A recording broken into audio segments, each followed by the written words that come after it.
Time to kick off Dune, Lucky Chapter 13 here, and this one's short and sweet. Before I get into it though, if you like sci-fantasy, which you might since you're watching these videos, please check out my book, The Song of Imru, Earth's Door. More information in the links below. For this chapter, we're hanging out just outside the conference room that Leto was in before. Paul's still in there taking a nap, actually sleeping through the night. And the Duke is having a chat with Thufir Hawat. And Thufir's sitting there wondering if he should tell Leto some juicy gossip. He's hemming and hawing when finally Leto's like, hey, Thufir, we know each other really well. Get to the point. You could tell me anything. So Thufir says, well, we intercepted a note from this Harkonnen person called Party. Party's since been killed. And the note's got something in it you're probably not going to like. Leto's like, all right, spill the beans. Let's get on with this. So he says, the note indicates that Eto, missing the L, because again, he only has part of the note, Eto will never suspect, and when the blow falls on him from a beloved hand, its source alone should be enough to destroy him.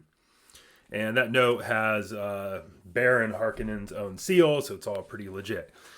So what this is inferred to mean by Thufir, and ultimately by Leto, is that Jessica is the one who is the traitor.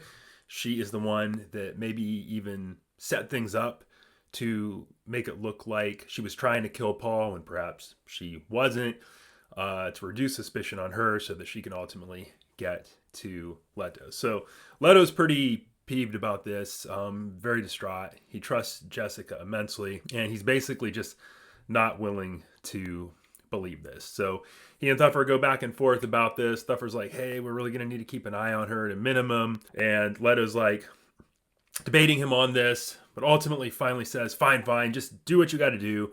Keep an eye on her.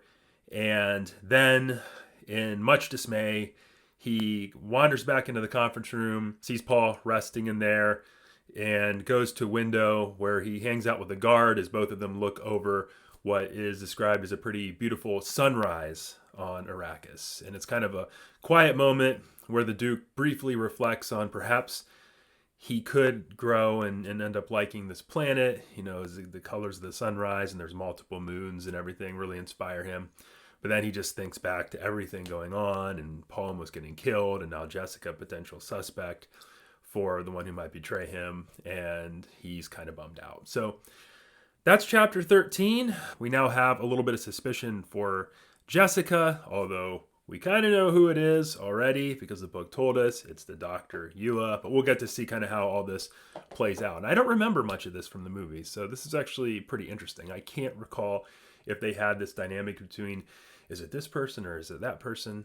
Anyway, looking forward to chapter 14 to see how it goes. Until then, have a good one. Bye-bye.